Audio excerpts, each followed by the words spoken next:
너희가 성경에서 영생을 얻는 줄로 생각하고 성경을 상고하거니와 이 성경이 곧 내게 대하여 증거하는 것이로다. 그러나 너희가 영생을 얻기 위하여 내게 오기를 원하지 아니하는도다.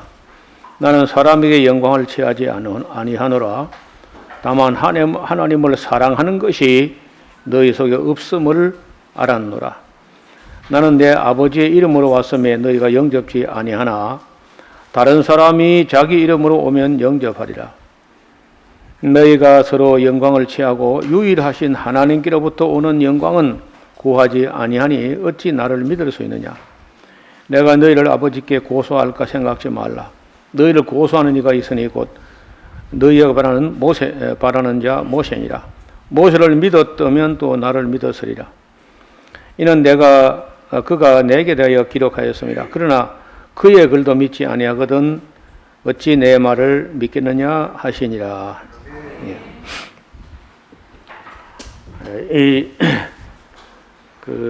성경이 그렇게 어려운 책도 아니고 또 그렇게 쉬운 책도 아닌 것 같아요. 그래서 유대인들이 내노라고 하는 그런 그 당시 랍비들, 서기관들, 율법학자들 이런 사람들이 그 나름대로 성경을 공부하고 안다고 했지만은 그 정작 알아야 될 성경의 주인공 되는 예수님이 오니까 아주 낯설어하고 이상하게 보고 귀신의 왕 바알세불을 지핀 자로 보이기도 하고 도대체가 자기들이 생각한 거하고 안 맞기 때문에 예수님을 배척하고 믿지도 않았습니다. 39절에 너희가 성경에서 영생을 얻는 줄 알고 성경을 상고하거니와 할때 이 성경은요 신약 성경은 들어있지 않습니다. 그때까지는 신약 성경은 단 한 페이지도 기록도 안 됐고요. 구약을 말해요.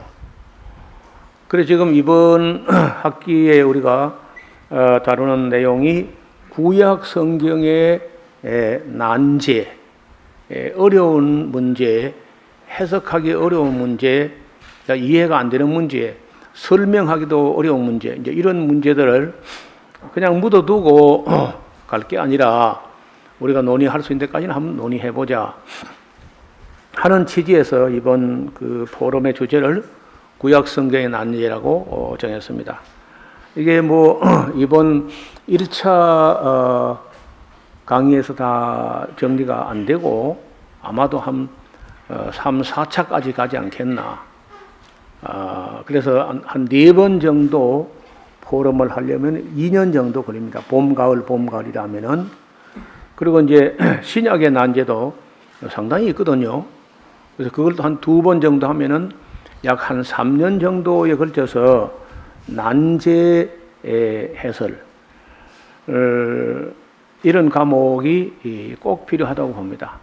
저는 신학교 다닐 때 학부 같으면 4학년 과목으로 아니면 뭐 MDB 과정 같으면 3학년 과목으로 꼭 필요하다고 생각했는데 아예 과목 자체가 들어있질 않았어요.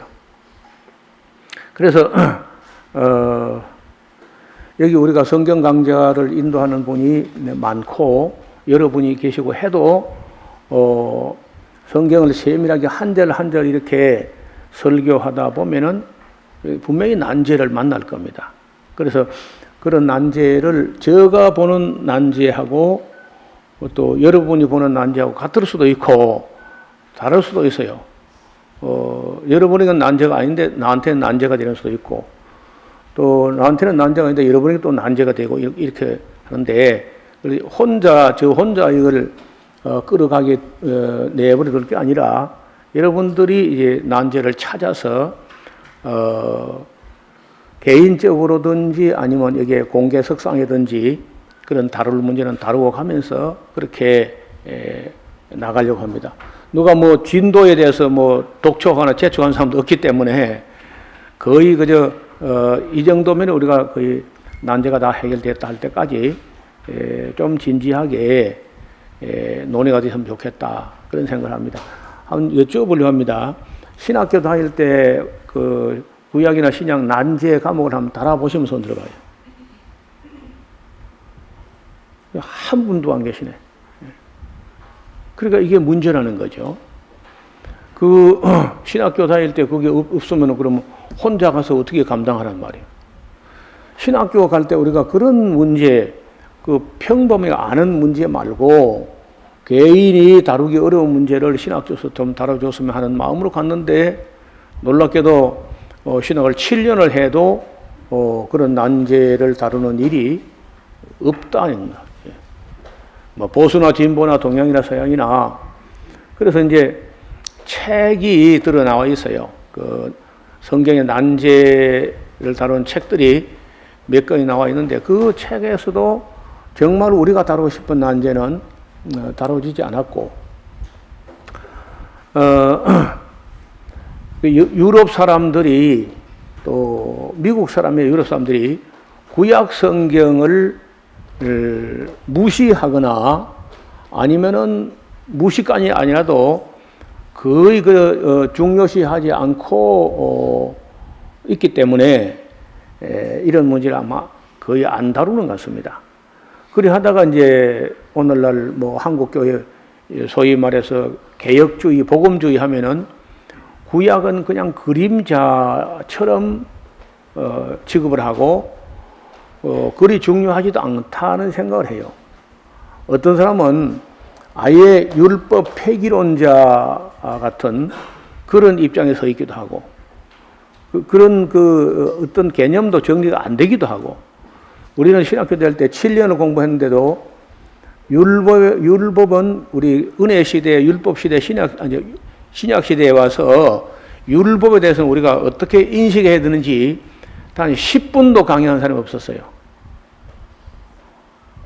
그리고 참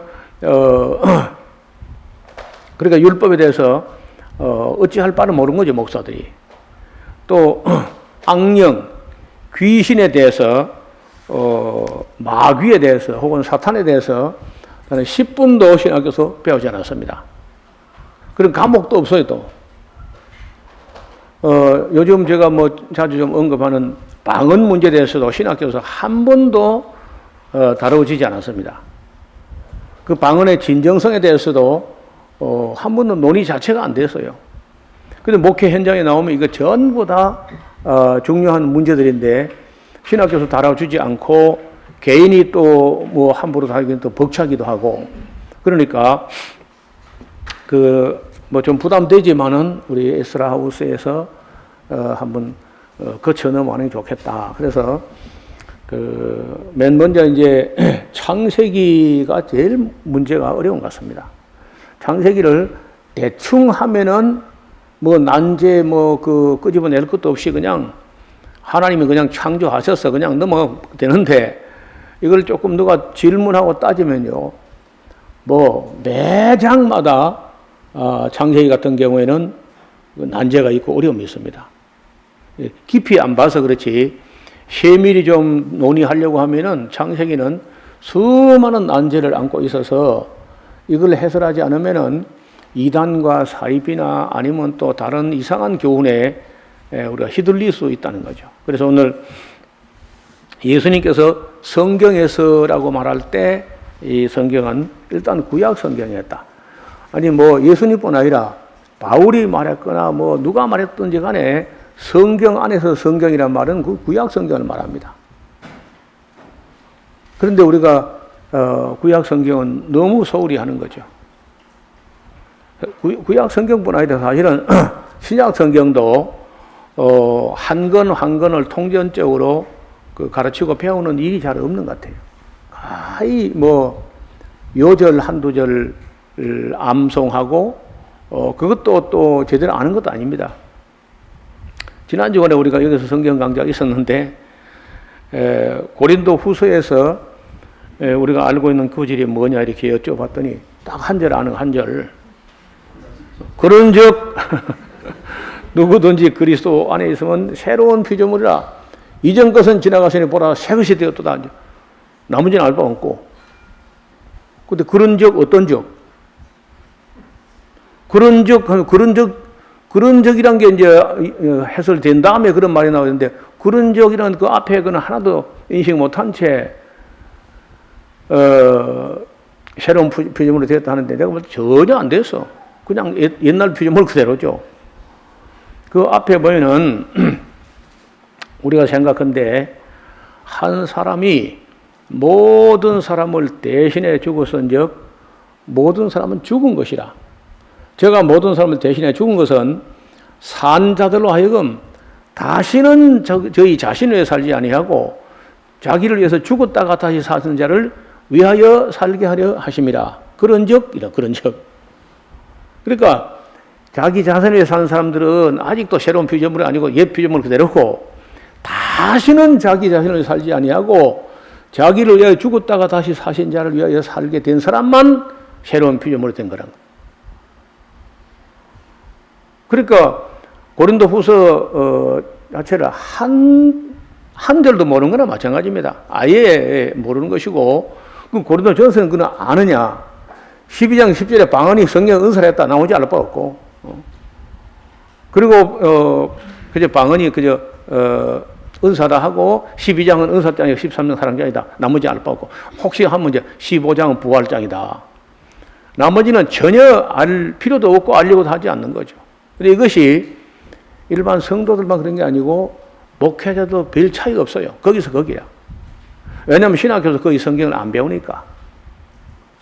그래서 나중에 우리가 이제 구약에서 시작하지만은 계시록까지 가면은 우리가 아는 줄로 알았지만은 또 따져 보면은 이것도 참 대답하기 곤란하다 하는 난제가 끝없이 나온다는 거죠. 그래서 이번 강의를 이제 처음 시작하면은 4학기 정도를 이제 난제를 다루는데 저 혼자 하게 두지 말고 여러분도 그 난제를 뽑아서 우리 홈페이지에 쭉 올리시면은 그냥 짚고 넘어가거든 그냥 짚고 넘어가고 다룰 문제는 또 다루면서 토론하면서 그렇게 더 이상 우리가 고민할 필요가 없을 때까지 한번 난제들 가지고 고민해보자 그런 생각을 가지고 시작합니다. 전에 이제 대충 다루던 것도 있고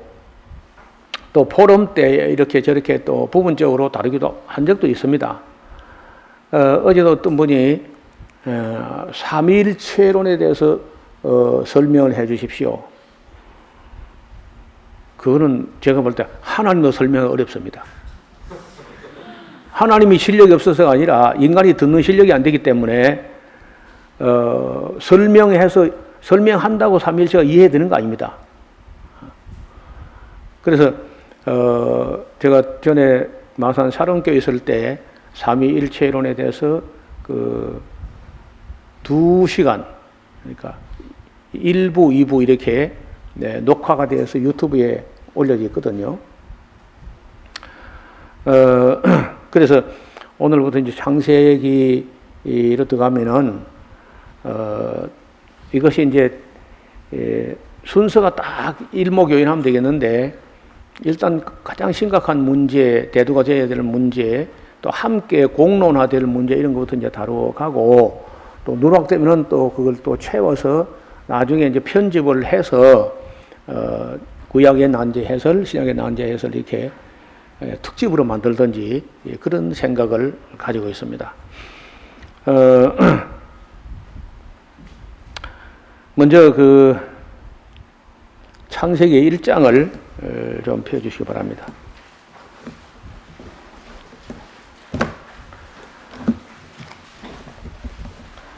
창세기 1장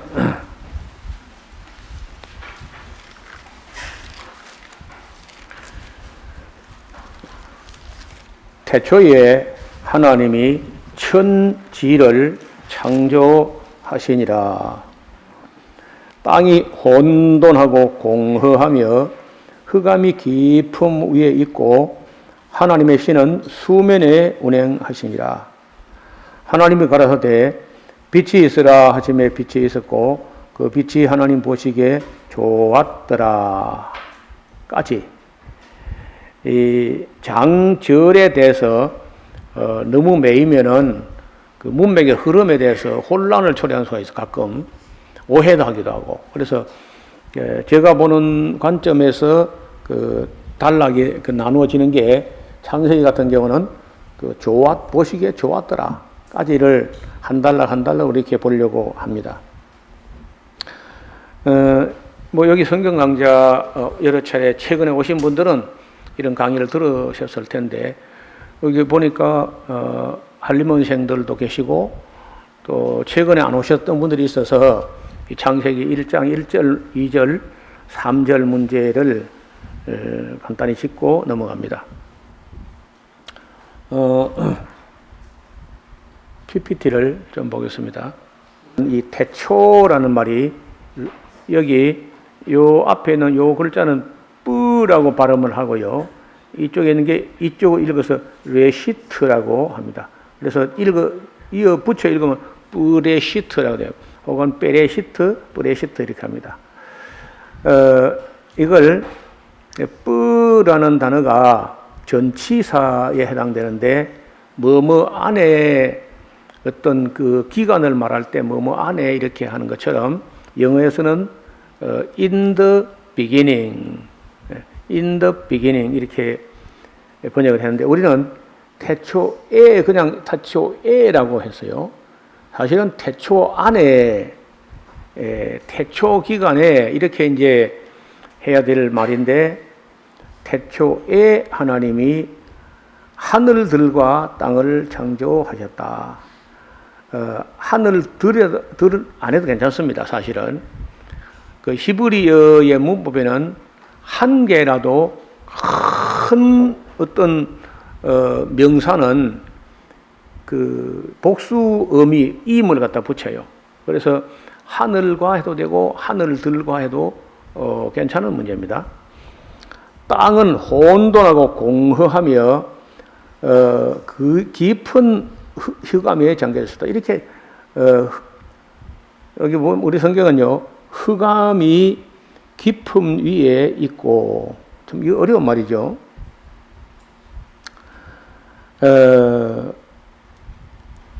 흑암이 깊음 위에 있다. 흑암이 위에 있다. 흑암이 위에 있다 하면 어찌 돼요? 사물은 그 밑에 있는 거죠. 그러면 그 흑암에 잠겨 있는 거죠. 우리 표현을 하면은.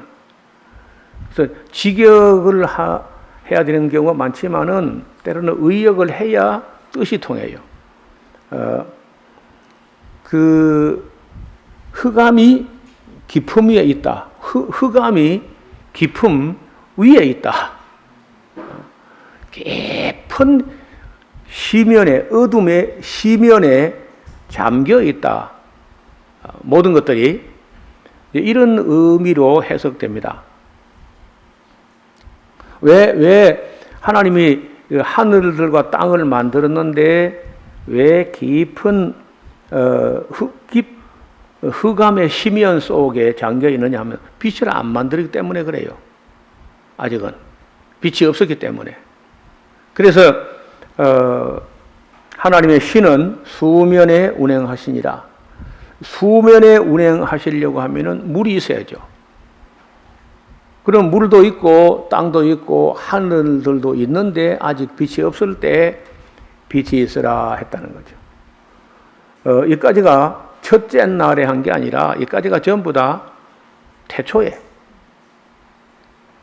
우리 여태까지 첫째 날에 빛을 만들었다 이렇게 다 배웠다고요. 저도 그렇게 배웠고 외우기도 하고 가르치기도 하다가 한참 성경을 보다 보니까 첫째 날 그 이전인 거예요. 그게 빛을 만든 거나 하늘과 땅을 만든 게 첫째 날 그 이전, 첫째 날 그 이전을 태초 안에 in the beginning. 그 태초 안에라고 하는 이 기간은 시간으로 잴 수 없는, 그래서 시간을 잴 수 있는 것은 첫째 날 저녁이 되고 아침이 되어 가지고서라야 시간을 계산할 수 있어요. 저녁이 되고 아침이 되지 않고서는 시간으로 가늠할 수 없는 어마어마한 그런 시간일 수 있어요. 그래서 3절에 하나님이 가라사대 빛이 있으라 하시면 빛이 있었고 그 빛이 하나님 보시기에 좋았더라. 이 태초에 하신 것도 보시기에 좋았다는 겁니다. 그 다음에 4절 중간에 보면 하나님이 또 뭘 하시는데 보시기에 좋았더라 해놓고 또 다시 무엇을 하시는데 뭘 하시느냐? 하나님이 빛과 어둠을 나누사 빛을 낮이라 칭하시고 어둠을 밤이라 칭하시니라. 그래서 저녁이 되고 아침이 되니까 이게 첫째 날이다. 이렇게 되어 있습니다. 그래서 첫째 날에 하신 것은 빛과 어둠을 나누시고 빛을 낮이라 칭하시고 어둠을 밤이라 칭하시는데 이게 첫째 날에 한 거예요.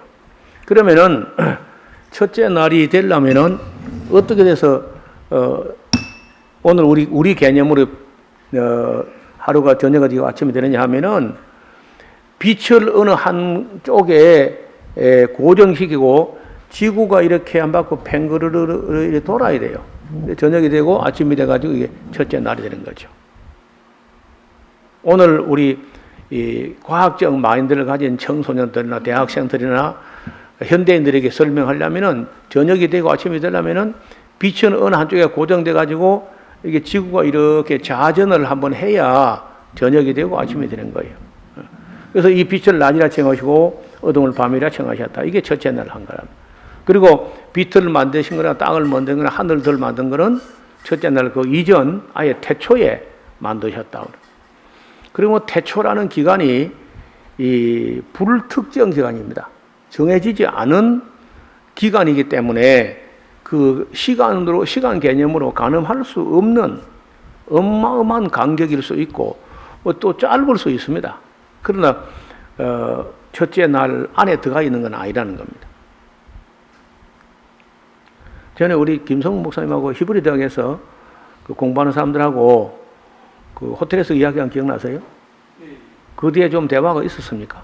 아니요, 그냥 개인적인 안부만 묻고 네. 그런 특별히 긍정적인 대화가 왜 그랬냐면 제가 이 문제를 가지고 그 히브리 대학에 그 박사과정 하는 사람들이죠.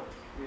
그런 사람들이 있어서 한번 당신들 대학에 가서 그 우주와 땅을 만든 게 첫째 날이 아니고 넷째 날도 아니고 태초라고 인식하는 교수가 있는지 한번 알아보시라. 그렇게 제가 부탁을 한 적이 있었거든요.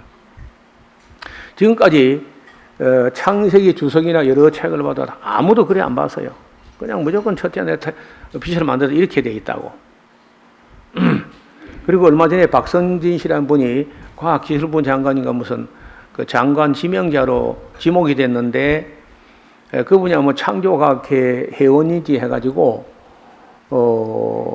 지구 나이가 6천년 됐다 뭐 이런 그 질문을 했는데 거기 딱히 그저 적절한 대답을 못 해가지고 수모를 당하다가 결국은 물러났잖아요. 장관이 되지 못하고 그 문제가 나왔을 때 제가 그 진화론적인 사고를 가지고 하도 공격을 해야 돼. 그래서 그 사람들 보고 제가 페이스북에다 글을 좀 썼거든요. 그랬더니 서울대학 교수로부터 별별 사람이 와서 다 대들고 막 해가지고 한창 또 그 논쟁이 벌어진 적이 있었습니다. 그래서 이 문제를 조금 우리가 시간을 두고 또 연구를 해 보시고 제가 이제 정리한 대로는 태초부터 첫째 날까지는 시간 이전, 즉 무궁의 세계였다. 하나님께서 태초, 즉 첫째 날 이르기 전에 이미 하늘들과 저는 우주로 봐요. 우주. 요즘 와서 이제 우리가 우주라는 말을 쓰잖아요. 땅과 물과 빛을 창조하셨다고 봅니다. 그러므로 첫째 날 이전 곧 태초 안에라는 말은 시간으로 생각할 수 없는 개념이다. 이렇게 정리를 했습니다. 그리고 이제 생물 창조 원년부터 시작해서 제1일에는요 빛과 어둠을 나누셨어요. 아직 생명 창조 안 됐습니다. 제2일에는 궁창을 만드셨는데 궁창 위의 물과 궁창 아래 물을 또 나누셨습니다. 제3일에는 바다와 육지가 드러나게 되는데 모인 물은 바다라고 융기된 땅을 묻히라 했다. 그러니까 이 첫째, 둘째, 셋째는요 나누시는 걸 해요. 그리고 넷째 날에는 이제 해와 달과 별들을 만드셨는데 태양과 달, 태양계 위성들 이런 걸 만드신 것 같습니다. 그리고 이제 다섯째 날에 공중에는 새들이, 물에는 어류가 만들어졌고, 다음에 이제 여섯째 날에는 각기 종류대로 육축도 만드시고 사람도 만드셨다. 사람 맨 나중에. 그리고 제7일에 안식하셨다. 이렇게 해야 창세기에 있는 거하고 비슷하게 맞아 떨어진다는 거예요. 말이. 그리고 이제 창세기 1장에 창조인데요. 이 놀랍게도 창세기 1장의 창조 기사하고 2장의 창조 기사하고 현저한 차이가 나요.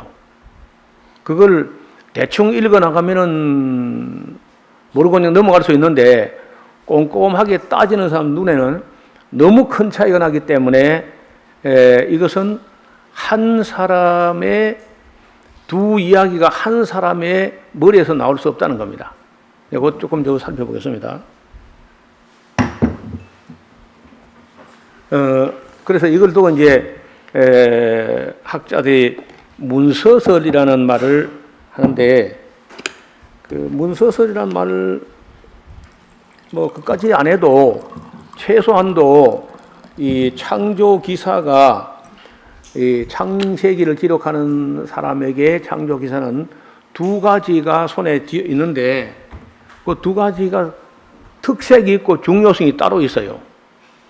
그래서 이거를 믹스를 해가지고 한 가지 학설로, 한 가지 창조설로 만든 게 아니고 훼손을 하지 않고 1장 창조는 1장 창조대로 그대로 수록을 하고, 그리고 이제 2장 창조, 2장 창조는 많이 다르지만은 이것도 포기할 수 없는 가치다 해서 같이 놓게 된 것 같습니다.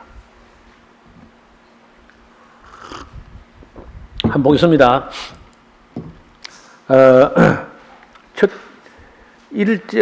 첫 번째요. 빛과 어둠을 나누셨다. 궁창의 물과 궁창 아래 물을 나누셨다. 셋째 날에 바다와 육지를 나누셨다. 그리고 채소와 과목과 땅의 풀이 맨 먼저 났어요. 채소, 과목, 땅의 풀이 먼저 났다. 그 다음에 넷째 날에 해와 달과 별을 만드셨고, 물에 다섯째 날에 물에 어류가 살게 하셨고, 궁창에 새가 나르게 하셨다. 땅에 육축과 기는 것과 동물들을 종류대로 만드셨다. 그리고 일곱째 날에 안식하셨다. 뭐 여섯째 날에서 여기 사람도 만드셨죠. 그 2장을 보세요. 2장 창조는 정리하면 이렇습니다. 맨 먼저 흙으로 사람부터 만들어요. 2장 창조에는 식물보다 동물보다 사람을 맨 먼저 만들어요. 큰 차이 나죠. 그리고 동방에 에덴 동산을 만드셨고, 그리고 나서 보기 아름답고 먹기 좋은 과일을 나게 하셨고, 생명나무 선악을 알게 한 나무도 있었다. 강의 에덴에서 발원하여 흐르게 하셨고, 사람을 하여금 동산을 다스리며 지키게 하셨다. 선악을 알게 하는 나무의 실과를 먹지 말라 하셨다. 그러고 나서 흙으로 각종 들짐승과 공중의 각종 새를 지으시고 아담에게 이름을 짓는 것을 보셨다. 아담이 그 생물 이름을 지었다. 갈빗대로 여자를 만드셨다. 그 1장 창조하고 2장 창조는 순서에서 너무 많이 다르다 해가지고 어떻게 이거 1장 창조를 그대로 인정하면은 2장 창조 기사를 쓸 때 순서라도 앞에 가고 맞춰서 써야 되는데 순서를 전혀 맞지 않게 썼다는 거야. 이걸 이제 프랑스의 의사였던 짱 아스트로스라는 사람이 최초의 문서서를 말하는 사람인데, 창세기 1장 1절부터 2장 3절까지의 부분에 하나님 명칭을 주로 엘로힘이라 합니다. 1장 1절부터 2장 3절까지의 기사를 쓴 사람은 하나님을 그냥 엘로힘으로만 써요. 그래서 첫 글자를 따서 이 사람을 꼭 하나님 엘로힘으로만 부른다 해가지고 이걸 이 문서라고 이제 합니다. 그리고 제2 문서라고 하는 것은 하나님을 말할 때 꼭 여호와 하나님을 해요. 그 한두 번이 아니고요. 계속해서 그렇게 다르게 말합니다. 그리고 하나는 그냥 하나님, 하나는 꼭 여호와 하나님 이렇게 이제 한다는 거죠. 그 뒤에 이제 독일의 성서학자 중에 율리우스 벨하우젠이라는 사람이 독일의 성서신학자면서 동양학의 대가입니다. 구약 성경의 모세 오경, 다시 말하면 토라가 모세의 단일 제작이 아니라 JEDP라고 하는 네 가지 문서, 야훼 문서, 신명기 문서, 사제 문서, 엘로힘 문서를 사용해가지고 복수 저자들의 제작을 누가 이렇게 편집을 했다. 이런 학설을 주장을 한 겁니다. 그는 말년에 구약 성서는 저자가 중요한 것이 아니라 하나님 메시지에 초점을 맞춰야 한다고 생각하고 더 이상 저자에 대해서 언급하는 것을 말하지 않고 지양하는 쪽으로 보였습니다. 자, 좀 어려운 문제 조금 더 얘기해 봅시다.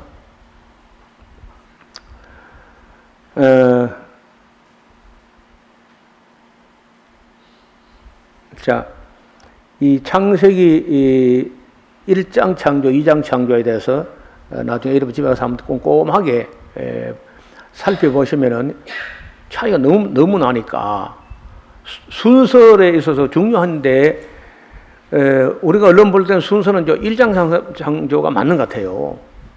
2장 창조 기사는 이제 인간 창조에다가 포커스를 맞추면서 식물과 동물을 그 뒤에 창조한 것으로 하니까 순서에서 큰 혼란이 생기는 거죠.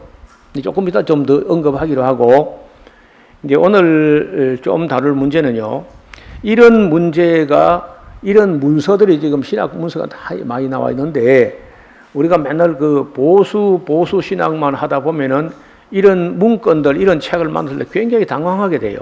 그래서 독일에서는, 유럽에서는 또 이런 학문의 자유가 있어가지고 이런 학설을 주장한다 해서 누가 2단, 3단 그렇게 말하지 않습니다. 그리고 이제 나중에 좀 이따 보면은 창세기 같은 문서를 모세가 쓸 수 없는, 모세로서는 그 개념 자체가 형성이 안 되는 그런 그 문건들이 상당히 많이 있기 때문에 우리 통합 측의 신학을 하는 분들은 모세 오경이라는 말 잘 쓰지 않습니다. 그냥 오경 혹은 율법서라고 하지 꼭 모세를 붙여가지고 모세 오경의 말은 잘 안 합니다.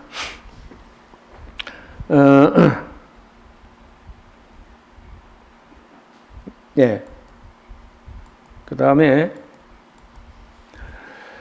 생물 창조는 1656년 생물 창조로부터 1656년 되는 해에 대홍수가 난 걸로 성경에는 연수를 그대로 사실로 믿고 계산해 보면은 1656년 되는 해야.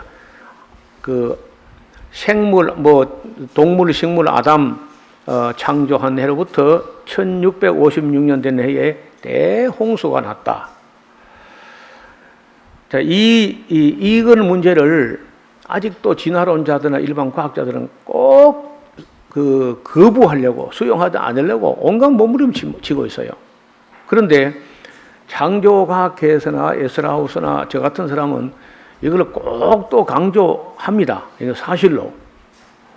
그 사실로 강조할 때는 어떤 우리가 근거가 좀 있었으면 좋겠는데, 근거가 성경 외에는 신화들이 있어요. 여러 가지 신화들이. 신화와 전설 속에 어렴풋이 있는데 그 신화와 전설을 너무 강조하면요, 너희 갖고 있는 성경도 하나의 신화다 이렇게 밀어붙이기 때문에 그만 갖고는 안 돼요. 성경하고 신화와 전설 속에 있는 얘기 가지고 홍수 이야기를 증명한다는 건 좀 어렵습니다. 그래서 오늘은 홍수 이야기를 우리가 좀 과학적인 그 방법으로 그런 마인드를 가지고 어떻게 설명할 수 없는가 하는 건데요. 우리는 성경에서 핵물 창조, 아담이 지음 받은 후 1656년 되는 해에 대홍수가 나게 되었다.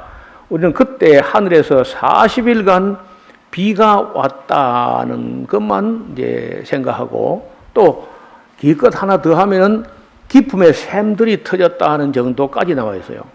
두 가지. 하늘에서 비가 40일간 왔다. 기품의 샘들이 터졌다. 근데 그 가지고는 설명하기 어려운 게 있어요. 그게 1537m가 되는, 아니요, 죄송합니다. 5137m 되는 아라산 위에 150규빗을 더 올라갔다는 거예요. 15겹입니까? 네, 15규빗. 아라산 꼭대기를 다 덮고 15규빗이 더 올라갔다는 한 45m. 그게 40일간 비가 와 그래 될까요? 우리가 지금 같으면 비가 오면은 물은 자꾸 내려가 버리는 바다로. 올라올 일이 거의 없어요. 조금은 올라오죠. 목이 막혔을 때, 전에 우리가 이 87년도에 셀마호라는 태평양 불었을 때 진양호라는 댐을 막아놨기 때문에 비가 워낙 한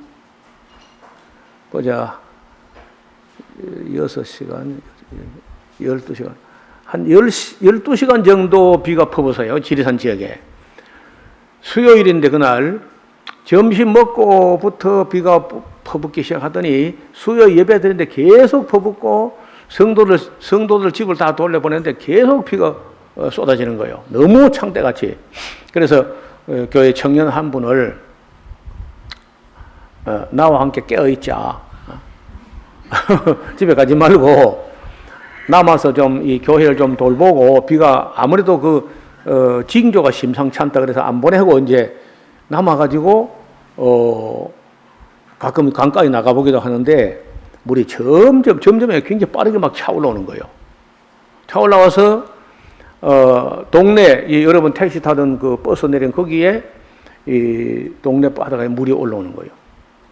그래가지고 이제 낮은 집으로는 물이 막 들어갑니다. 방으로, 부엌으로 막 이제 들어가는 거예요. 그래서 집집마다 가서 온 집집을 다 깨워서 그냥 물이 들어옵니다. 일어나서요. 그러니까 그때가 이제 11시, 12시 됐는데 방문을 두드려가지고 물 들어오니까 일어나라니까 사람들이 얼마나 짜증나겠습니까? 자는데 깨우냐고 막 그렇게. 나와보시라고. 그래서 물이, 여러분 지금 버스 타는 거기는요, 우리 손표고 물 한 길 정도 물이 올라왔어요. 버스 주차장 거기에. 그리고 이제 보트를 타고 거기 다녔거든요. 근데 다행히 예배당 쪽이 제일 높아가지고, 바닥에서는 예배당이 제일 높아가지고, 예배당 사택에 있는 축담까지 물이 올라오고 6cm 좀 남았는 거예요. 근데 온 동네 깨우러 다니다 보니까 흙이 지고 밤 1시쯤 내려가 막 배가 고파가지고 안 되겠다. 물 막을 수도 없고 배가 고파서 안 되겠다. 냉장 가서 수박 좀 꺼내서 먹자. 수박을 꺼내 먹으면서 기도를 했죠. 그런데 수박을 먹고 기도를 하니까요, 물이 멎었어요, 거기서. 6cm만 더 올라오면 예배당 바닥으로 들어갈 판입니다. 6cm 남기고 이제 포기하고, 그리고 이제 수박 먹고 나니까 물이 떠는데, 진작 수박을 먹을 걸 갖다가. 근데 그때 물이 차오른 것은 여기 진양호란 댐을 막아놨기 때문에 차오른 겁니다. 댐이 문이 두 군데 열리는데, 한쪽으로는 김해 쪽으로 여는 길이 있고, 낙동강으로. 한쪽으로는 사천 공항 쪽으로, 이제 사천만 쪽으로 여는 길이 있는데, 사천 공항 공군부대에서 권총을 갖다 대고, 이쪽을 향해서 열면 총 쏴버린다 하니까 이제 사천만으로 열지 못하고, 진주 쪽으로 열어버리면 진주 시내 싹 쓸어버리고 하니까 막, 이도 못 열고 저리도 못 열고 그냥 물이 자꾸 차오른 겁니다. 그러니까 그 물이 막히기 때문에 차올라서 이게 원지까지 왔어요. 막 나중에 그 진주시까지 바다가 돼가지고 바람이 부니까요, 파도가 치는데, 웬만한 앞에 문들은요, 파도를 확 쳤다가 밀면 그냥 물과 함께 문이 터져나가고요. 부엌에 있는 솥과 남비가 동동동동 떠가 어디로 가는지 막 떠나와요. 그리고 그때는요, 이 화장실이 수세식이 아니고 대개 이 퍼는 겁니다. 그거 전부 다 물이 한 길 좀 차니까요, 이만한 것들이 그래가지고 온 동네 방방이 그거 다 방문했어, 이런 것들이 다. 그래 물이 그때 차올라오는 거 봤어요, 빠르게. 근데 노아홍 때는 누가 댐을 막아놓은 것도 없고 그냥 흘러 바다로 갑니다. 근데 조금 차오른 것도 아니고 뭐 어떻게 5,137m 되는 아라랏 산 위에다가 15B 큐브에서 더 올라갑니까? 이거 설명해야 되거든요. 이론적으로 납득이 되게 합리적으로 설명했는데 지금까지 나온 이론과는 설명이 안 됩니다. 저도 납득이 안 되는데 그래서 이제 이걸 어떻게 설명할 수 있을까 하고 최근에 이제 이 문제를 가지고 작년부터 좀 관심을 달리하고 이 부분 집중적으로 공부를 해보자 하고 나름대로 뭐 여러 가지 자료를 보고 하는데 조금 설명할 수 있게 되었어요. 오늘 이제 그 얘기를 제가 한 4-4번 어디서 얘기를 했습니다. 이 성경 강좌 때마다 이야기하고 딴 데서도 한두 군데 얘기를 했습니다. 진해에서도 한번 이야기하고 우리 샤론교에서도 이걸 특강을 했습니다. 자, 기쁨의 샘들이 터졌다는 말도 모든 것을 다 해결해 주지는 못합니다. 40일간 비가 오고 지하수가 터진다 해도 물이 5,137m 되는 아라랏산을 덮었다는 것은 천하 모든 산이 다 잠겼다는 것은 그는 어렵습니다. 우리가 우리 지구만 보아서는 해결되지 않을 때 우리 주변에 가까운 곳에 있는 달에게 물어볼 수 있어요. 달의 표면과 뒷면을 비교해 보면서 놀라운 사실을 발견할 수가 있습니다. 표면에는 충돌 흔적, 크레이터가 별로 보이지 않는데 우리가 보는 달의 반대편도 뒷면을 촬영한 사진을 보면 놀랍게도 수많은 충돌 흔적을 발견하게 됩니다. 그림을 하나 보겠습니다. 자, 이게 실제로 사진을 찍는다면은 달과 지구는 이런 정도의 크기가 제대로 된 비율을 맞춘 겁니다. 크기가. 그리고 요 지구에서 여기까지 거리는 38만 킬로미터입니다. 외우기 좋게 해야 될까요? 38만 38강땡이라. 광이 있죠. 다리는 광이 있잖아. 그래서 38만 킬로미터 38강땡이라. 그럼 영원히 잊지 못해요. 38만 킬로미터. 그러면은 이게 이제 아버지고요. 이게 달이 아들인 거요. 그 둘이 한 날 소나기 오는 날 둘이 나란히 그 데이트를 나가면요. 아들만 죽사하게 소나기 얻어맞고 아버지는 하나도 얻어맞지 않고 우산도 없이 그럴 수 없죠. 그래서 이제 여기서 힌트를 얻어가지고 정리를 한 건데 오늘 조금 들어보시면 좋겠습니다. 비슷한 그림이 여기 또 있어요. 이것도 뭐 일본 사람이 지구와 달을 비교해가지고 그려놓은 것이고요. 태양계 전체를 한번 비율을 해보면 비율로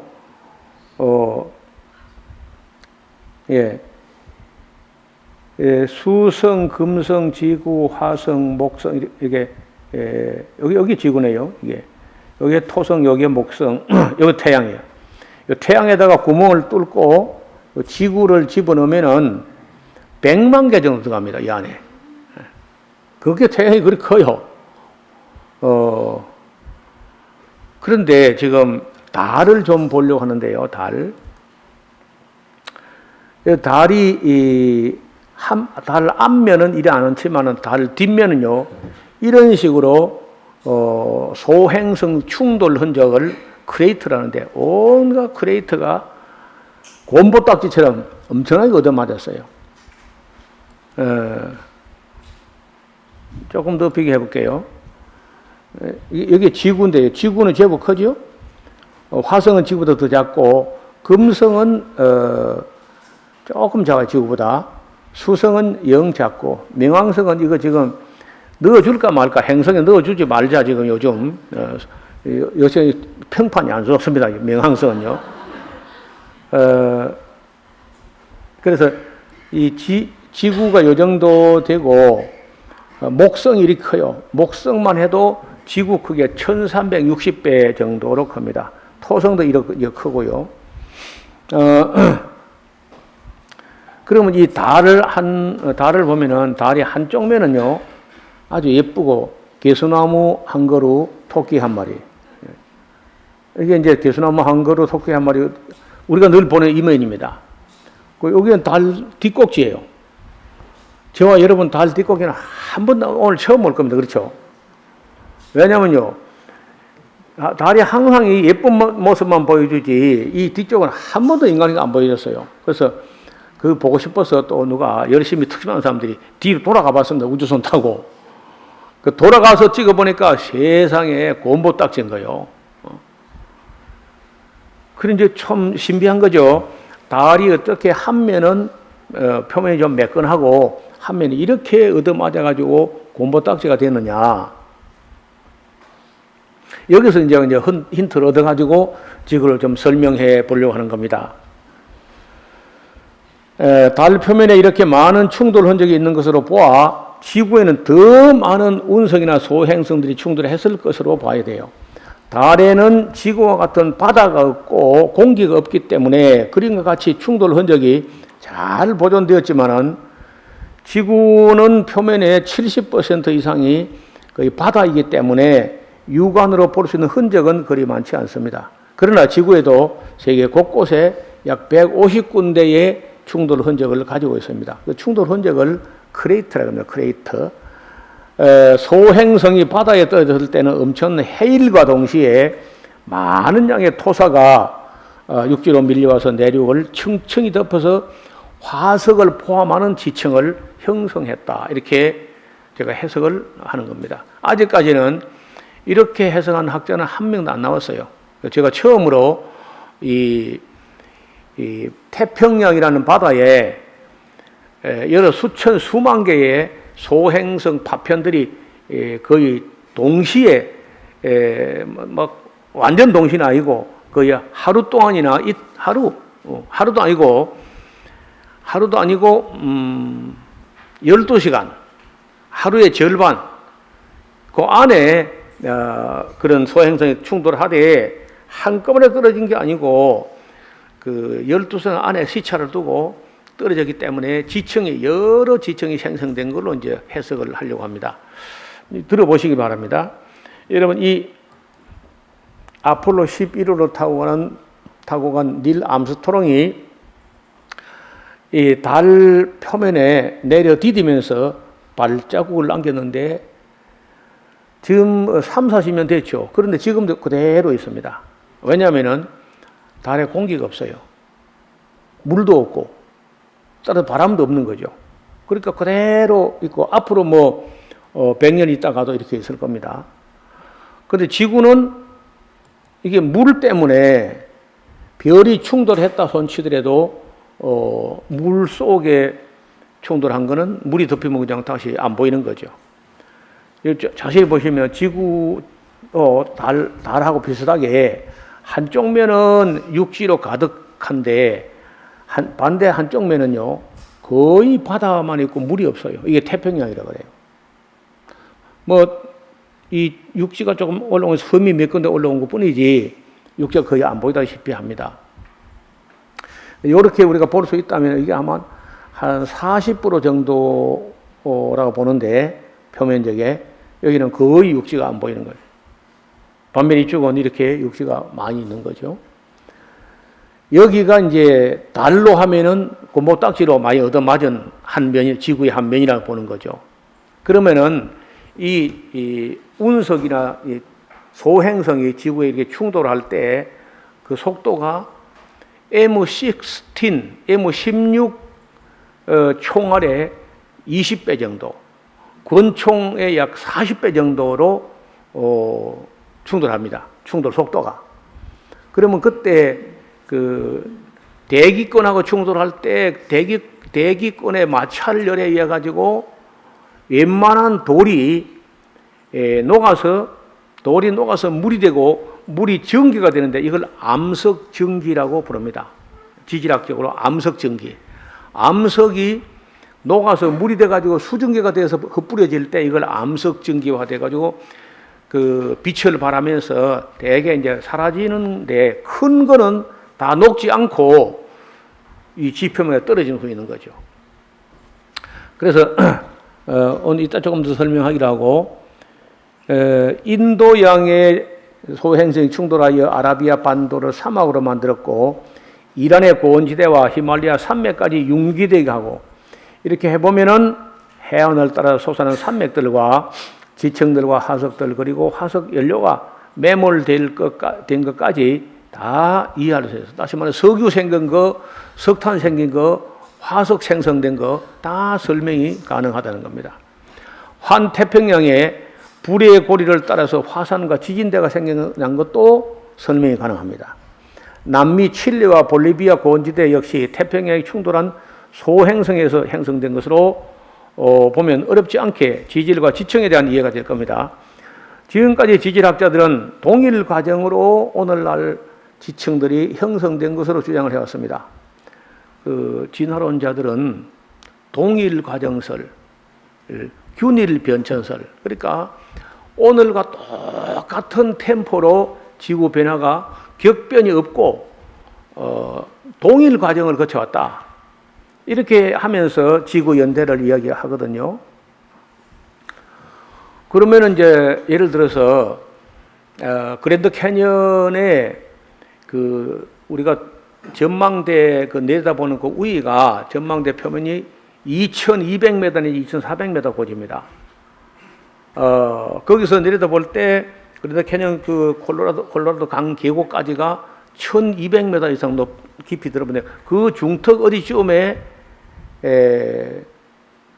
해양 생물, 바다 생물 화석이 나온다고요. 나중에 좀 그림을 보여드리겠습니다.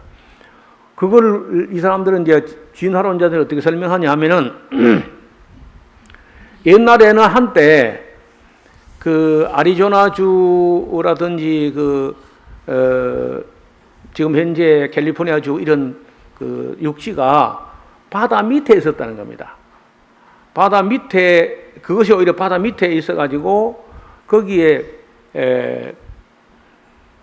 5,000년에 바다 밑에 먼지가 1피터씩 30cm씩 쌓여 올라갔다. 그렇게 대적되었다는 거예요. 그렇게 해가지고 화석이 바다 밑에 생성되는데 태평양의 수압이 그 땅을 밀어 올려가지고 시에라 네바다 산맥, 멕시코 산맥, 칠레 안데스 산맥이라는 게 솟아올랐다 이렇게 주장하는 거거든요. 그게. 그럼 왜 지금은 안 솟아 올라가냐? 설명 못해요. 자기들이 학문의 권위를 갖고 버티고 있어 그렇지. 제가 똑같은 계급장 다 떼고 맞짱을 떠가지고 내가 질문해야 되면 자기들 설명 못합니다. 저는요 계급장 설명할 수 있어요. 제가 하는 이 이론을 가지고 가면은 콜로라도 강이 파인 것과 그리고 그랜드 캐년 계곡 중턱에 중간에 해양 생물 화석이 생긴 거 저는 설명할 수 있습니다. 오늘 이 이론 가지고. 지금까지 지질학자들은 동일 과정으로 오늘날의 지층들이 형성된 것으로 주장을 해왔습니다. 그래가지고 예를 들어서 지질 주상도라 해가지고 여러분 맨 밑에 시생대, 원생대 그는 화석이 안 나오죠. 고생대, 캄브리아기, 실루리아기, 대번기, 미시시피기, 펜실바니아, 그 다음에 삼첩기 뭐 이렇게 쭉 올라가면서 그 지층마다 있는 화석의 표석들을 쭉 이야기하는데 맨 밑에 브라키오포드나 삼엽충이나 오소세라스나 아모나이트나 이런 건 전부 고상대 캄브리아기에 있는 것이다. 이렇게 해가지고 이걸 18억 년 내지 6억 년 전에 생성된 것이라고 주장합니다. 그런데 저는 그걸 이제 어떻게 설명해야 되냐면요. 다 해봐야 1656년 전에 생긴 것이다. 노아 홍수 때, 그때 지금도 창조과학에서는 홍수만 가지고 설명하려고 하니까 그게 설명이 안 됩니다. 저도 창조과학회 그 문건들 많이 열심히 보고 했는데 설명이 안 돼요. 그 홍수 갖고는 안 돼. 홍수 가지고 있으면 어떻게 거기 콜로라도 거기가 우리가 지금 전망대 그랜드 캐년 내려다보는 거기가 2200m, 2400m인데 거기서 콜로라도 계곡이라는 게 내려다보면 1200m 밑에 강이 흐른다고요. 그러면 그 중간 그 기슭 중간에 어떻게 해양 생물 화석이 어떻게 생성됐느냐? 절대 설명 못 해요. 홍수 갖고는 안 돼. 그래서 조금 더 이야기를 정리해 봅시다. 이 태양계 안에는요, 화성궤도하고 목성궤도 사이에 별이 하나 더 있었는데 그 별이 잘 보세요. 여기 태양이에요, 태양. 태양이고 이게 지구입니다. 수성, 금성, 지구. 이게 화성이에요, 화성. 그리고 이게 목성입니다. 근데 목성궤도하고 화성궤도 사이에 별 하나가 더 있었는데 이게 어느 날 박살이 나요. 풍비박산 나가지고 깨질 때 그 폭발을 하며 깨지는 그 순간에 이 태양계에 있는 모든 별들의 파편들이 충돌해요. 한 날에 한 12시간 정도 안에. 그 12시간 정도 안에라는 말은 뭘로 가정하면 달도 지구와 꼭 같이 자전을 하는데 그 자전하는 하루의 절반 정도 시간 내에 맞았기 때문에 한 면만 맞은 겁니다. 한 면만. 그래서 이 파편들이 목성에도 물론 떨어졌을 것이고 지구, 화성, 수성, 금성 다 있습니다. 충돌 흔적들이. 그래서 이때 만약에 아까 우리가 본 그림대로 태평양에 여기에 별들이 이렇게 충돌하게 되면요, 온도가 물에 충돌하는 온도가 4000도 정도 된다고 합니다. 과학자의 이야기가 4000도.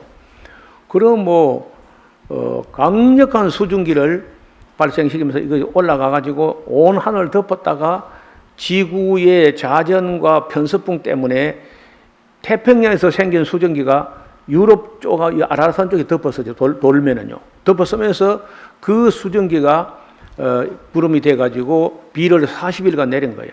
근데 그것만 갖고는 물이 아라산을 넘어갈 수가 없는데, 그 물이 아라산을 넘어가기 차오른 건 어떻게 차오르느냐? 여기에 충돌한 그 소행성 때문에 쓰나미가 지각 쓰나미라고, 이 지구의 껍데기를 갖다 걷어 올릴 정도의 토사를 동반하는 쓰나미가 덮쳐가지고 우리가 지금 얻어맞은 반대편으로 밀려간다는 겁니다. 태평양에 얻어맞았을 때 태평양 반대쪽으로 와서 이런 육지가 생성될 뿐 아니라 그 물이 쓰나미 높이가 5,000m 정도가 아니고 그건 8, 9,000m까지 1km 정도까지 차고 올라간다는 거예요. 그래서 그걸 다 빠질 때 이런저런 강이 새로 생기는데 그 물이 예를 들어서 미국 본토 같으면은 우리가 그랜드 캐니언 전망대 거기가 2200, 2400m 밖에 안 되는데 그보다 한 3000m 내지 3000m 내지 5000m 위로 더 올라갔다가 빠져요. 빠질 때 그 밑에 뻘이 뭉쳐있던 거기를 갖다가 여러 번 별이 충돌할 때 지층이 생겼는데 아직 굳어져서 암석화되기 전에 그 물이 핥히고 갈 때 제일 연약 지반 쪽이 핥히고 지나갑니다. 물 빠질 때 태평양을 빠져나가면서 그 빠져나가면서 핥히고 지나간 게 그랜드 캐니언이라는. 그 빠진 것도 해봐야 몇억 년 걸린 게 아니고 1년 안에 생겼다고 해요. 1년. 물 빠진 게 1년이니까 1년 안에 그 계곡이 생긴 것이고, 그러니까 그때 제일 첫 번 큰 별덩어리 하나 충돌할 때 첫 번째 쓰나미가 해안가에 있는 바다 생물들을 맨 먼저 쓰나미가 몰아다가 이제 낮은 쪽에 갖다 매몰 합니다. 그러면 또 충돌하면 또 갔다 토사가 밀려고 또 갔다 오는데 이것이 12시간 안에 근 한 2000m 이상의 지층을 형성했다고 봐요. 그리고 이제 계곡에 물을 핥고 빠지는 것은 1년 안에 생긴 걸로 이렇게 정리를 해야 돼요. 좀 이 시뮬레이션 해가지고 그림을 잘 그릴 수 있으면요, 아주 뭐 영화를 만들어도 될 정도로 시나리오는 거의 정확합니다. 틀림없이 그렇게 됐을 거예요. 그리 안 하고는 5,137m 아라라산을 덮는 쓰나미가 말이 안 돼요. 다른 걸로는 가능하지 않습니다.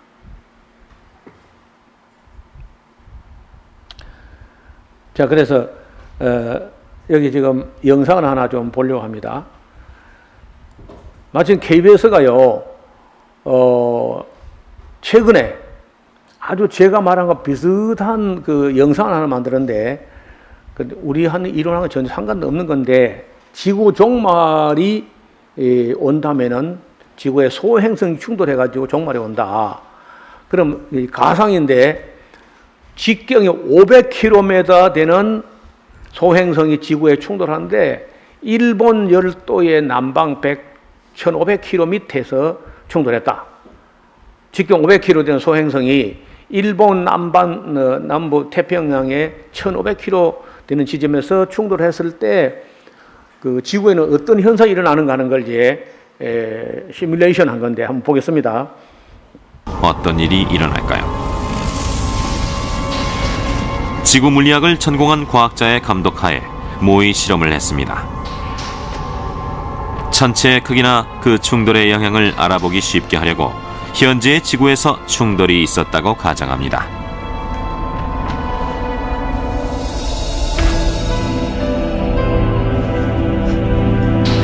지름이 500km라면 남한을 뒤덮을 만한 크기입니다.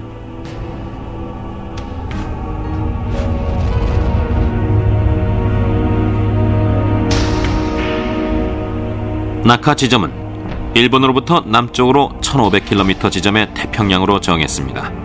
천체의 속도는 시속 72,000km. 하지만 천체가 워낙 거대하기 때문에 으스스할 정도로 느려 보이는군요.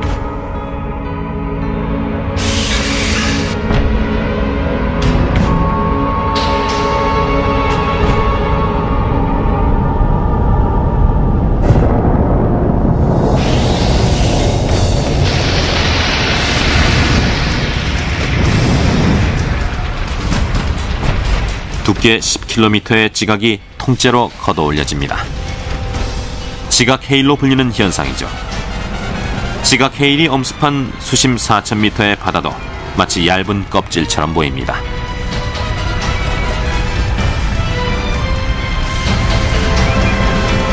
크기가 1km나 되는 거대한 파편들이 솟구쳐 오릅니다.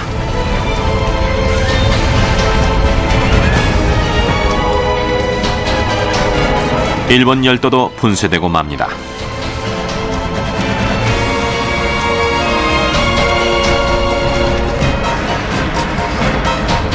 수천 킬로미터 높이로 날아간 파편들은 대기권을 돌파해서 우주 공간까지 도달한 후 또다시 지구로 쏟아져 내립니다.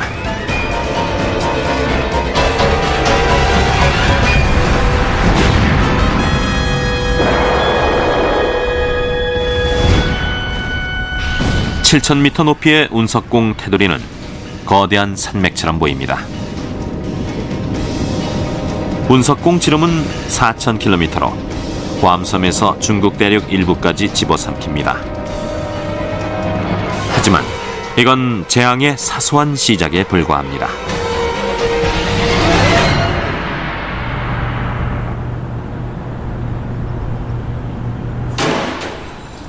운석궁이 생겨난 후엔 어떤 일이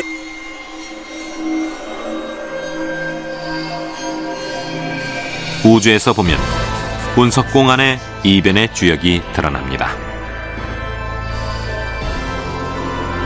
장렬하듯이 빛나는 거대한 덩어리. 이것이 기체가 된 암석인 암석증기이며 그 무게는 무려 1,000만 메가톤입니다.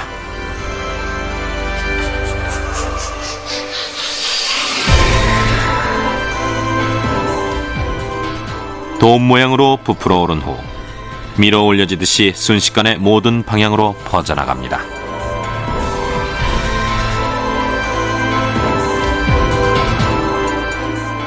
지금의 지구로 추정하면 일본 남부 해저에 낙하한 지 3시간여 만에 암석 증기는 히말라야 산맥에까지 이릅니다.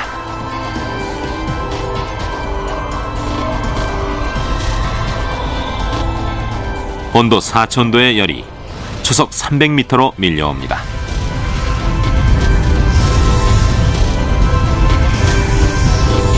암석 증기로 뒤덮인 가운데 눈은 순식간에 녹은 후 강을 만들 틈도 없이 증발해버립니다.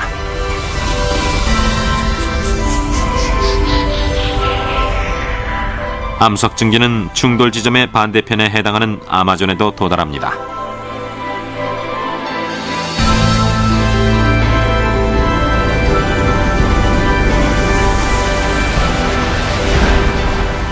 고열 때문에 나무가 차례대로 자연 발화해서 밀림은 눈 깜짝할 새에 불바다로 변합니다.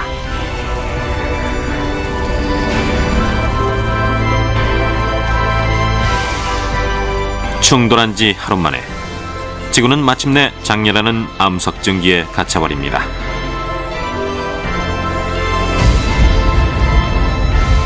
암석 증기는 1년 가까이 지구 전체를 뒤덮고 맙니다. 순식간에 수많은 태양이 나타난 것과 마찬가지죠.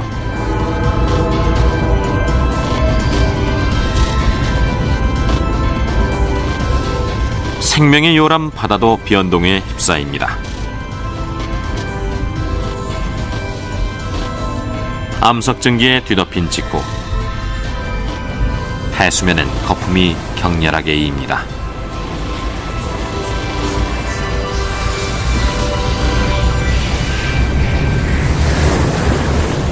바다가 끓기 시작한 것이죠.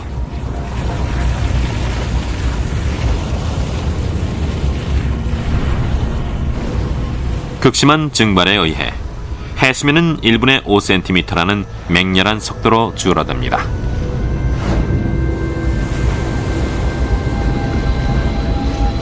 바닷물이 증발되자 소금이 드러납니다. 이 소금도 금세 증발돼 갑니다.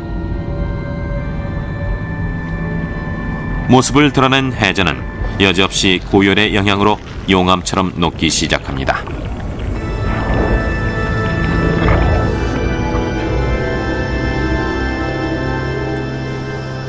충돌로부터 약 한 달 후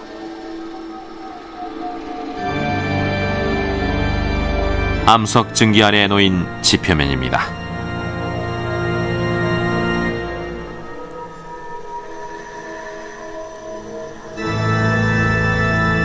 평균 수심 4,000m의 바다가 흔적도 없이 사라졌군요. 지름 500km인 천체와의 충돌. 이는 생물을 모조리 멸종시키는 무시무시한 일입니다. 지구는 생명을 감싸 안는 자상한 어머니가 아닌 대변동을 거듭하며 생명에게 시련을 안겨주는 엄한 아버지 같은 존재였습니다.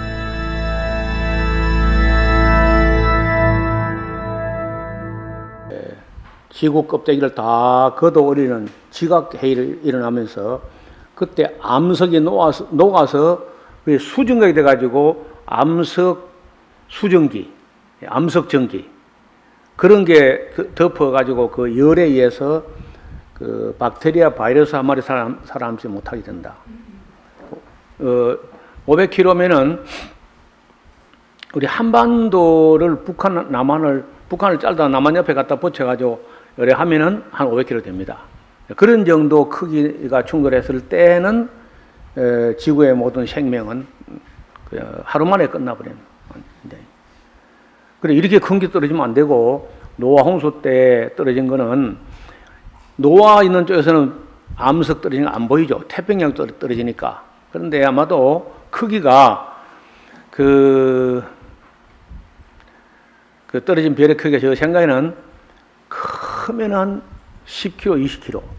아무리 커도 20km 넘는 건 없고 한 10km, 20km 정도 되는 그런 것들이 떨어져서 그때 쓰나미가 밀려가는 그 거리는 거의 지구 반대편까지 도달합니다. 쓰나미 힘이.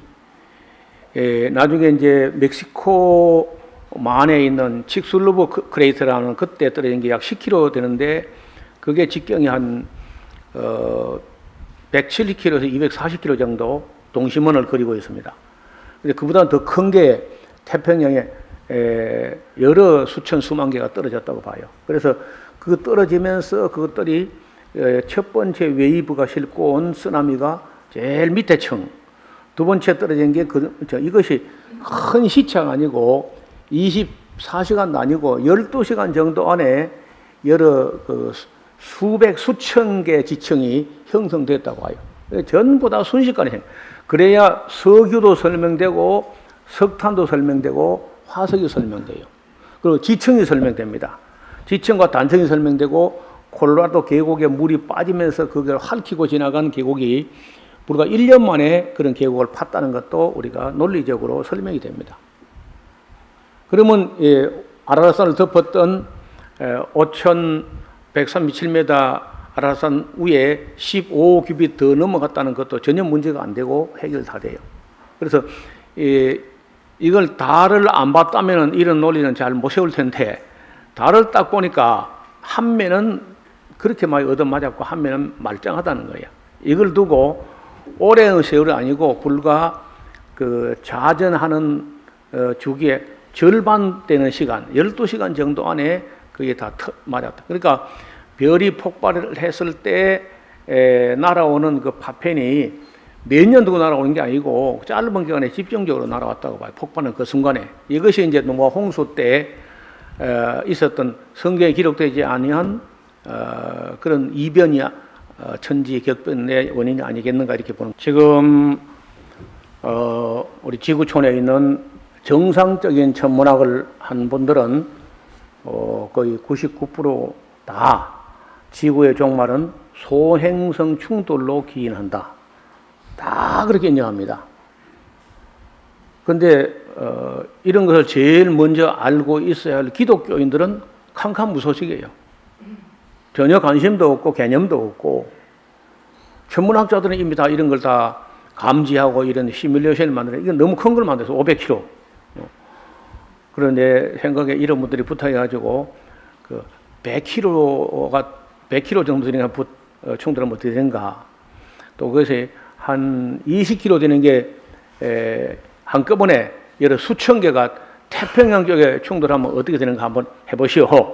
그래 하면 아마 저 이론대로 될 것 같아요. 태평양 그렇게 여러 수천 개가 함께 동시에 충돌하는 걸로 하면은 미국 쪽에 있는 그 시에라네바다 산맥, 멕시코 산맥, 안데스 산맥 쪽이 다 생성되면서 그쪽 지층과 콜로라도 그 계곡이라든지 그랜드 캐니언 다 만들어진다고 봅니다. 그러면 세상에 있는 모든 석탄, 석유, 화석 다 설명이 되고 지층, 단층 다 설명이 돼요. 그렇지 않고는 설명할 길이 없습니다. 그렇지 않고 설명은 내가 가만히 안 있을 거라. 목사님 중간중간에 이렇게 질문해도 되는 겁니까? 나중에 질문을 다 모아서. 예, 조금 있다가 이제 요거 끝나고 이렇게 이제 이 아까 태양, 수성, 금성, 지구, 요게 화성, 요걸 소행성대라는 것만 기억하시고 이건 계시록 할 때도 말씀드렸죠. 여기서 이제 별들이 떨어지면서 요한계시록 6장 12절 이하에 말씀들이 이루어지게 될 겁니다. 그리고 그때 이 지구 좌전축이 23.5도가 기울어진 것도 그때 기울어졌다고 봐요. 얻어맞을 때 한 볼트에 얻어맞으니까 이렇게 좀 빼딱해진 거예요. 빼딱해질 뿐 아니라 궤도도 약간 밀린 걸로 봅니다. 궤도가 태양 중심으로부터 약간 외곽 쪽으로 밀려서 원래는 이제 공전 주기가 360일 정도 딱 맞던 건데 지금 360일이 좀 넘어요. 지금 현재는 360일 하고도 5.25641일로 늘어난 거예요, 이게. 5일 하고도 4분의 1 정도가 늘어나 있어요, 기간이. 그리고 한 달이라는 것도 원래는 30일쯤 됐는데 역시 그 얻어맞을 때 약간의 궤도 수정이 생겨가지고 지금 현재는 27일 7시간 43분 2초로 한 달이 여기 좀 짧아져 있어요. 또 그는 또 얻어맞을 때 생긴 변화로 봐요. 만약에 이 얻어맞지 않고 이게 꼿꼿이 서 있었다면은 1년 내에 온도가 비슷한 거죠. 사계절이 없고. 그리고 이제 너무 추운 데는 사람이 못 살지만은 사람 살만한 곳은 시베리아까지 거의 다 비슷한 온도로 그렇게 유지된 걸로 봅니다. 2011년 3월 11일 동일본 대지진에 의해서 지구의 자전축이 약간 더 기울어졌다 할 정도 학설 나왔어요. 조그마한 지진 그것도 그러는데 태평양에서 뭐 그렇게 막 얻었으면요 자전축 기울어진 건 뭐 당연하다고 봅니다. 노아 시대에 그 대홍수를 초래한 것은 단지 비가 많이 내린 결과라고 생각하였지만은 지구와 달과 다른 행성의 표면을 두고 생각해 보면 소행성 충돌에 의한 변화를 부인할 수가 없습니다. 기품의 샘들이 터졌다는 말도 지진으로 인한 액상화 현상으로 이해할 수도 있을 것입니다. 뭐 이거 다 설명하기는 뭐 시간이 많이 걸리고요. 뭐 태양이 온 집에 가서 연구해 보면 되겠습니다. 아까 말한 그 달 이야기 보면 지구에서 가장 가까운 달은 거리가 38만 킬로미터이고 지구의 지름의 30배 정도가 이 거리입니다. 태양까지 거리는 400분의 1이고요. 태양의 약 400분의 1인 1대는 3474km입니다. 달의 지름은 지구의 약 4분의 1 정도 됩니다. 그래서 그걸 길이가 배가 되면 넓이는 또 4배가 되고 그것을 또 제곱을 하게 되면 크기는 질량 하나 50분의 1 정도 이렇게 됩니다. 표면에서 중력은 지구의 6분의 1 정도 되고요. 달의 공전 주기는 27일 7시간 43분 2초. 달이 없으면 바다의 물은 흐름이 달라지게 된다는 거예요. 이것도 참 신비한 얘기가 많이 있는데 어떻든 그때 목성하고 화성궤도 사이에 별 하나 부서져 가지고 이것이 엄청난 별조리를 만들어 있는데 스피커만 한 별조리가 약 1000억 개 100km 이상 되는 게 한 200개 정도 이렇게 많이 여기 돌고 있습니다. 그리고 아시는 이게 여기가 태평양인데 태평양이 집중적으로 많이 얻으면서 이런 지각이 밀려서 융기가 되고 그 지각 밀리고 융기된 그때의 판의 충돌도 있고 그 판의 충돌로 인해 가지고 생긴 융기와 함께 거기 균열이 있어 가지고 거기가 불의 골이라고 해 가지고 지진대와 화산대가 거의 집중되어 있습니다. 태평양을 중심으로 뺑 돌아서 환태평양 불의 골이라고 하는 거죠. 생물 창조 이후 1656년 되는 해 대홍수로 세상에서 코로 숨쉬는 생물 다 거의 멸절되었습니다. 성경의 기록이 없지만 홍수와 함께 큰 해일이 일어난 것 같습니다. 해일의 원인은 지진으로 인한 해일이 아니라 소행성의 충돌로 인한 해일인데 그 해일의 높이가 그저 10,000m 정도 되는 그 정도 해일이 왔다고 봐요. 여기 지금 뚜렷한 흔적을 남기고 있는 크레이터가 있는데 이게 지금 멕시코 만에 있는 칙슬로브 크레이터라 그래요. 이게 지금 170km, 이쪽에 240km 정도 직경이. 240km면 이 구덩이가 경상남북도 크기만 한 겁니다. 그 소행 충돌 구덩이가 어디냐면은 여기입니다. 여기 멕시코 만이고 여기가 칙슬로브 크레이터인데 제가 볼 때는 이건 딱 육지하고 바다 적경지에 쏟아지니 충돌했기 때문에 뚜렷이 흔적을 남겼어요. 근데 역시 여기도 이제 바다에 충돌했을 때는 뭐 물이 다 합수되면 안 보이는 거죠. 그러나 이때 엄청난 토사를 동반한 쓰나미가 이를 덮어가지고 텍사스 지역의 유전, 어마어마한 기름이 그때 묻혔다고 봅니다. 여기도 충돌하고 여기 다 충돌한 거예요. 여기가 콜로라도 강이 있고 그랜드 캐니언이 있는 곳입니다.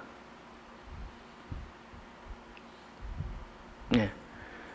여기는 호주에 있는 울프 크릭이라고 하는 크레이터입니다. 국립공원으로 지정되어 있고 영화도 나왔습니다. 얼마 전에. 조금 확대하면 이렇게 생겼습니다. 여기는 바다에 그 암초는 암초인데 동그랗게 생겨서 환초라고 합니다. 환초. 여기에 소행성 충돌할 때 밑에 있는 쓰나미가 터져 올라오면서 덮어가지고 이런 식으로 암초가 생성되었습니다. 육지에 떨어졌는데 육지 지각을 뚫고 나서 바다를 녹여가지고 이렇게 암석돌이 생긴 데도 있습니다. 이런 각도로 만약에 얻어맞았으면 지구 자전축이 기울어질 수 있는 거죠. 이렇게 태평양의 가장자리 쪽으로 불의 골이라고 하는 화산대 지진대가 집중적으로 생성되어 있고, 이탈리아 반도 남쪽에, 여기 이탈리아 반도고요. 여기 시칠리 섬인데 여기도 이제 제법 큰 게 충돌한 거예요. 만약에 지구에도 물이 없거나 공기가 없었다면은 달 표면처럼 이런 식으로 뚜렷이 흔적을 남기고 있었을 겁니다. 근데 물이 덮어버렸기 때문에 토사가 다 밀리고 썰리면서 이렇게 뚜렷한 게 남아있는 건 없는 거죠. 그래도 지구 표면에 이렇게 몇몇 개가 굉장히 뚜렷하게 남아 있습니다. 이런 호수는 호수인데 크레이트 레이크라고, 호수라도 별이 충돌해가지고 생성된 호수다 이렇게 하는 거예요. 수직으로 떨어지지 않고 아까 본 대로 비스듬한 각도로, 우리가 보통 그 여름에 보면은 별똥별이라고 해서 보면은요 쪽바로 안 내려오죠. 항상 이 비스듬하게 날죠, 각도가. 그렇다면 그 이제 지주 자전축을 기울 요인이 충분히 된다는 거죠. 이것도 마찬가지. 이것도 보면 레이크인데 크레이트 레이크라고, 별이 충돌해서 생성됐다는 겁니다. 이런 것도 마찬가지고 카나다 퀘벡주에 있는 건데 늪지대에 떨어졌기 때문에 늪을 파고 들어갔다가 다시 이제 올라오면서 다시 내려앉을 때 이런 식으로 지형을 만들었습니다. 이것도 역시 늪지대입니다. 나사에서 발표한 걸 보면요, 1994년부터 2013년까지 이 지구에 떨어진 소행성이 크고 작은 것들이 이렇게 많이 떨어졌어요. 그래서 워낙 이제 바다가 있고 또 뭐 다 녹아버리기 때문에 큰 피해는 없었지만은 군데군데 홍수가 쓸어가지 않는 지역에는 흔적을 남기고 있습니다. 여기는 두 개가 떨어졌는데 하나는 좀 큰 게 떨어지고 하나는 좀 작게 떨어지고 나란히 떨어져서 쌍둥이 크레이터라고 합니다. 이것도 역시 별이 충돌한 것이고 이런 것도 마찬가지입니다. 그래서 이렇게 지층이 생긴 것도 태평양이 하루 동안에 여러 수백 개가 연이어 줄줄줄줄 떨어질 때마다 그 하나 떨어질 때마다 쓰나미가 한번 몰려와서 지층을 만들고 지나가고 이렇게 했다고 봐요. 소행성 크기에 따라서 다르고 소행성이 충돌한 위치에 밑에 토양 성분에 따라서 쓰나미가 몰고 온 토사 색깔이나 성분이 약간 다를 수 있는 거죠. 소행성의 크기와 충돌한 위치. 그래서 해발 4,000m에 이르는 산맥들도 태평양 수압으로는 결코 지금처럼 솟아오를 수가 없습니다. 이 도쿄 옆에 있는 습곡인데 지층이 한번 형성되었다가 무슨 힘에 의해서 밀려서 쭈그러진 걸로 이걸 습곡이라고 이렇게 합니다. 자, 이런 그 지층이 거의 다 소행 충돌 때 태평양 쪽에 뭐 1개, 2개, 3개, 4개, 5개, 6개, 7개, 8개, 9개, 10개 이것 같으면 10개가 충돌한 것이고요. 지층 수대로. 만약에 뭐 지층이 여러 수천 개 같으면 수천 개 떨어진 거죠.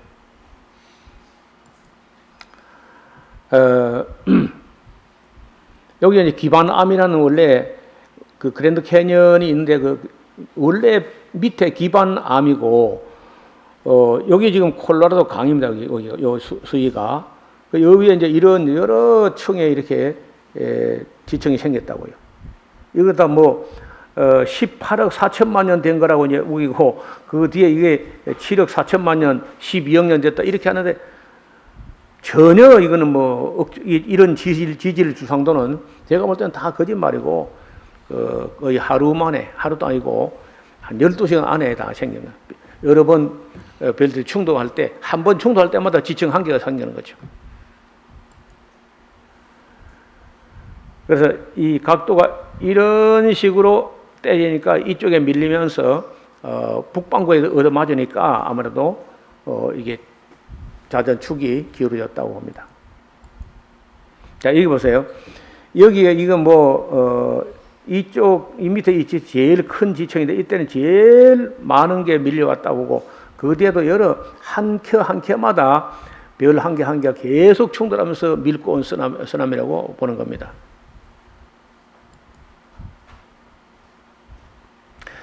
운석이나 소행성 발생은 아까 화성과 목성궤도 사이에 별 하나가 부서졌다는 말씀을 드렸죠. 여기 지금 전망대인데 지난번에 그 LA에 있는 그레이스 신학대학의 성경강좌 갔을 때 하루 시간 내 해가지고 이틀 1박 2일로 이제 다니러 왔는데 여기가 그 2,200, 2,400m 정도 됩니다. 그리고 여기서 내려다보는 이 계곡 깊이가 1,200m 밑을 내려봐요. 이게 쌓인 거는 생성된 거는 그 12시간 정도에 생성됐고 핥혀 나가고 이 파인 거는 1년 정도 물 다 빠질 때까지 이렇게 핥혔다고 봅니다. 암석화되기 전에 아직 집안이 무를 때 순식간에 그 많은 물들이 핥히고 지나갔다고 봐요. 이런 이 시에라네바다 산맥, 멕시코 산맥 이런 것들이 전부 다 별 충돌로 인해서 밀려왔다고 보고요. 이쪽에는 너무 많은 게 너무 큰 게 충돌하면서 남북 대륙이 그냥 끊어지다시피 했잖아요. 겨우 붙어 있는 정도죠. 여기에 이제 그 시에라 네바다 산맥 중에서 제일 높은 산이 있는데 그 휘트니 산이라고 해가지고 4,421m짜리가 있습니다. 그 산이 이렇게 지금은 생겼는데 이 산이라는 것도 이 산을 다 넘어서 쓰나미가 넘어갔다고 봐요. 아까 멕시코만에 있는 칙슬루브 크레이트라는 건 여기에 딱 맞아가지고 여기 딱 맞으니까 이것이 이 바다 같으면 모양이 안 남는데 육지하고 접경이 되니까 뚜렷이 남아 있어가지고 지금 학자들은요 요 한 개 맞은 이 충격으로 공룡이 다 죽었다 지금 이렇게 주장하는 거거든요. 무리한 이론이죠. 그러니까 태평양이라는 저 큰 바다가 그런 크레이터의 공동묘지라고까지 생각을 못 해본 겁니다. 저는 이제 달 한 면을 보고 지구 한 면을 볼 때 태평양이라는 바다 자체가 이런 크레이터가 여러 수만 개가 동시에 거의 12시간 안에 생겼다가 서로 밀리고 해서 쓸리고 해서 사라졌고요. 베링그 크레이터라고 하는데 다니엘 베링거라는 사람이 발견해가지고 여기가 아리조나주에 있습니다. 이 직경은 1,200m 조그마한 겁니다.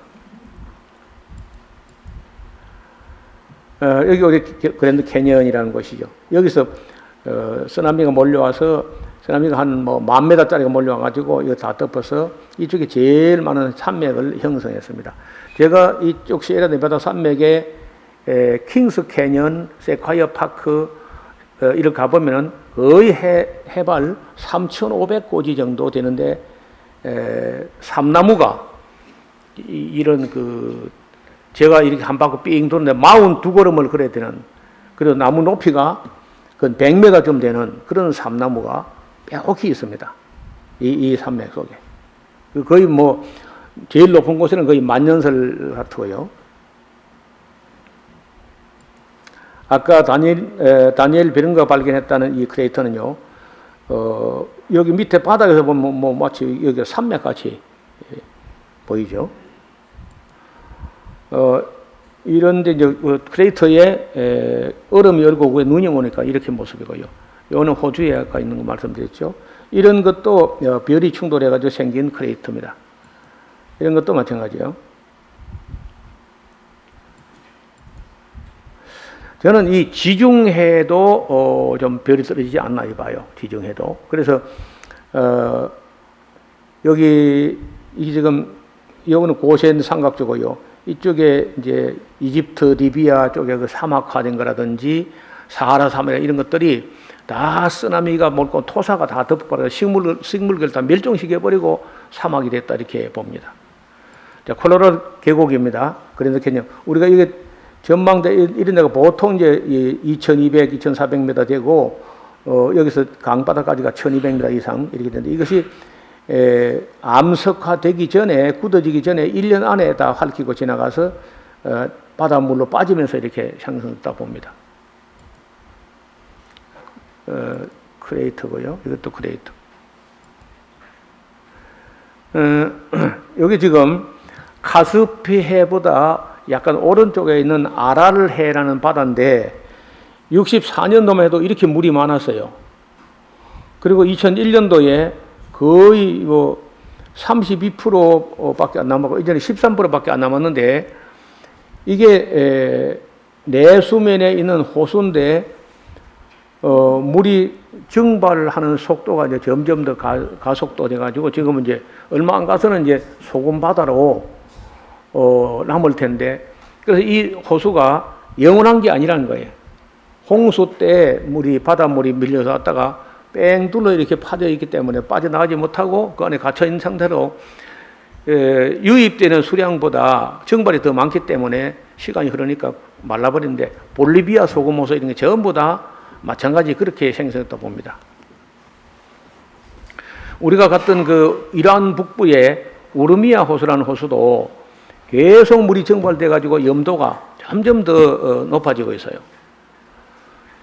이런 걸 보면은 지금 내수면에 그 크게 생성되는 그런 호수들이 영원한 게 아니라는 거예요. 어느 때 생성돼 가지고 물은 계속 증발되고 있고 유입되는 물보다 증발된 게 많기 때문에 호수는 말라가고 있다는 겁니다. 여기도 이제 육지 내면에 이게 별이 충돌을 해가지고 이런 구덩이를 남겼다는 거죠. 이런 것도 역시 마찬가지입니다. 이런 크레이터. 하여튼 지구상에 지금 현재 관측되는 것들이 제법 규모 있는 것들이 한 150개 정도 이런 크레이터를 갖고 있습니다. 그랜드 캐니언 아까 보신 말씀드리고요.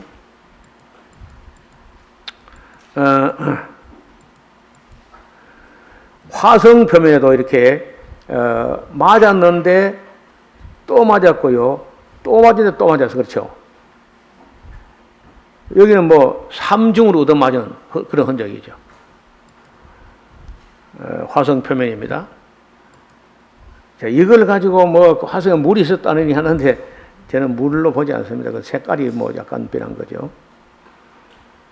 목성에는 훨씬 더 많이 맞았을 텐데 목성은 이 표면이 가스층으로 덮여 있어가지고 맞은 흔적이 다 보이지 않습니다. 그리고 우리가 토성을 보면은 고리가 참 예뻐가지고 특이해가지고 모든 천문학자들에게 아주 관심거리인데 가서 보니까 아무것도 아니었습니다. 이런 돌덩어리가 돌고 있는 겁니다.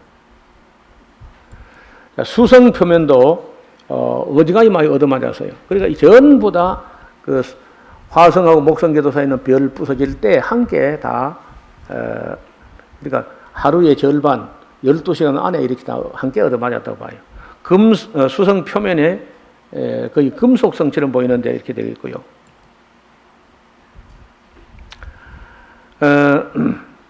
마리너 10호가 찍어보낸 수성 표면인데 굉장히 많이 얻어맞은 흔적을 갖고 있습니다.